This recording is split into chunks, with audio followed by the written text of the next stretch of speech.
The quiet will part eye, the shape of a family. In the small coastal town of Greyhaven, families were known the way landmarks were known. You didn't need directions, you needed last names. And everyone knew the Holloways. The Holloway house sat on a low bluff overlooking the water, white paint weathered by decades of salt and wind. It had belonged to Eleanor Holloway, the family matriarch, for longer than most people could remember. She was nearing 88 now, sharp-eyed, tight-lipped, and rich in the way that didn't shout but waited. Eleanor had built her wealth carefully, a combination of inherited land, wise investments, and sheer stubborn endurance. She distrusted banks, distrusted promises, and trusted patterns most of all. She kept meticulous notes in ledgers no one else was allowed to touch. Her daughter, Margaret, had never quite fit inside that world. Margaret was soft-spoken where Eleanor was steel. She married young, married kindly, and raised 2 children with more love than strategy. After her husband died, she returned to Greyhaven with her kids, Clara and Daniel, and moved into a modest house 2 streets down from Eleanor's. Clara was 16 at the time. Daniel was 14. They grew up under the long shadow of their grandmother's expectations, though neither of them fully understood it then. Part 2. Seeds of Want. Clara learned early how power worked. She learned it when Eleanor praised her for being clever after Clara repeated something Margaret had said in confidence. She learned it when Eleanor corrected Margaret in front of guests, and no one defended her. She learned it when favors were granted quietly, with invisible strings attached. Daniel learned something else. He learned how to watch. He saw the way his mother shrank when Eleanor entered a room. He saw how Clara leaned forward, always hungry for approval. He noticed how money made people quieter, how comfort demanded obedience. But Daniel didn't speak much. Not then. Clara, on the other hand, spoke constantly. She was brilliant, no one denied that.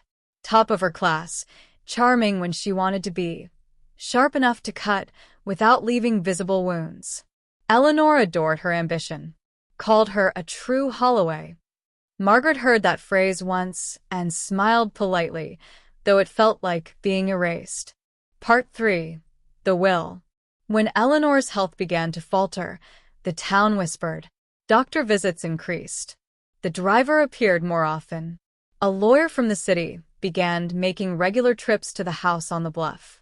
The will. Margaret tried not to think about it. She didn't want to be that person, counting a parent's remaining years like currency. She had built a life that worked even if it was simple. She taught at the local school. She lived carefully. Clara did not live carefully. By then, Clara was in her late 20s. She'd moved back to Greyhaven after a failed startup and a string of unstable jobs she never quite explained. She framed it as strategic repositioning. Eleanor framed it as loyalty. Daniel, now a public defender in a neighboring city, visited less often but called his mother every week. He sensed tension when Clara moved back. Something restless and sharp. Eleanor began inviting Clara to private lunches. Long walks. Quiet conversations behind closed doors. Margaret wasn't invited. Part 4. The story Clara told. Clara started small. She told Eleanor that Margaret seemed overwhelmed, that she was forgetful lately, that maybe grief from years ago had never fully healed. She doesn't mean to, Clara would say gently. But I worry. Eleanor listened. Then Clara escalated. She mentioned late bills, real ones, cherry-picked, and exaggerated. She mentioned conversations taken out of context. She suggested that Margaret might not be financially responsible enough to manage an inheritance. It's not about punishment, Clara said. It's about protection. Your legacy. Eleanor's pen paused over her ledger more often after that. Margaret noticed the change when Eleanor canceled their weekly tea. Then when phone calls went unanswered. Then when the lawyer stopped greeting her warmly. Clara never said anything outright. She didn't have to. Part 5. The Betrayal. The real betrayal came quietly. Margaret was called to Eleanor's house one afternoon and told, calmly, formally, that she would no longer be named executor of the estate. Eleanor said it was a practical decision. Clara sat nearby, eyes downcast, playing the role perfectly. Margaret drove home in silence, hands shaking on the steering wheel. Something had broken, and she didn't know how to fix it. Daniel noticed immediately. His mother didn't cry, but she stopped humming while cooking. She stared out windows longer than necessary. She folded laundry twice. "What happened?" Daniel asked. Margaret hesitated. Then she told him everything. Part 6. Daniel listens. Daniel didn't interrupt. He listened the way he always had, fully, carefully storing details like evidence. He asked precise questions. Dates.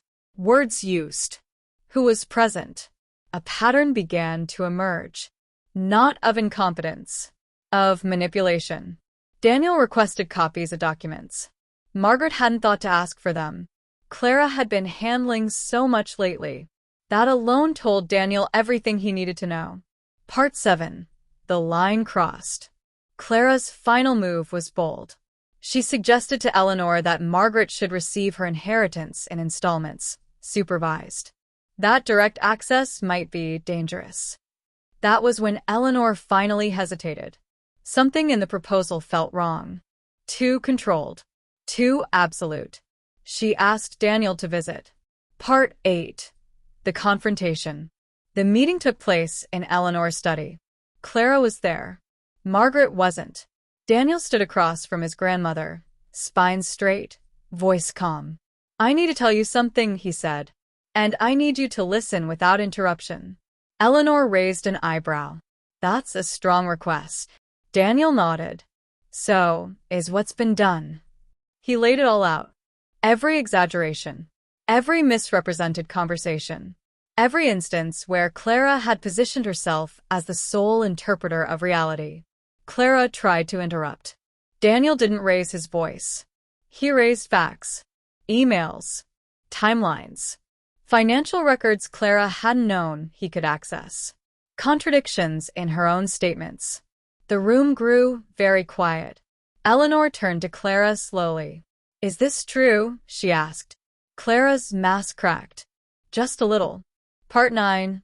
Truth has weight. Clara tried to justify herself. She spoke of fairness, of intelligence, of deserving more because she understood the world. Daniel let her finish. Then he said softly, "You didn't just betray Mom. You tried to erase her." That did it. Eleanor stood, hands shaking, not with weakness, but fury. She dismissed Clara from the room. Then she cried. Not loudly, not dramatically, but with the grief of someone realizing they'd been used. Part 10. The will rewritten. The will was changed. Not just restored, redefined. Margaret was reinstated. Clara's share was reduced significantly, placed in trust, conditional on distance and time. Eleanor added something new, too. A letter. One that would be read aloud after her death.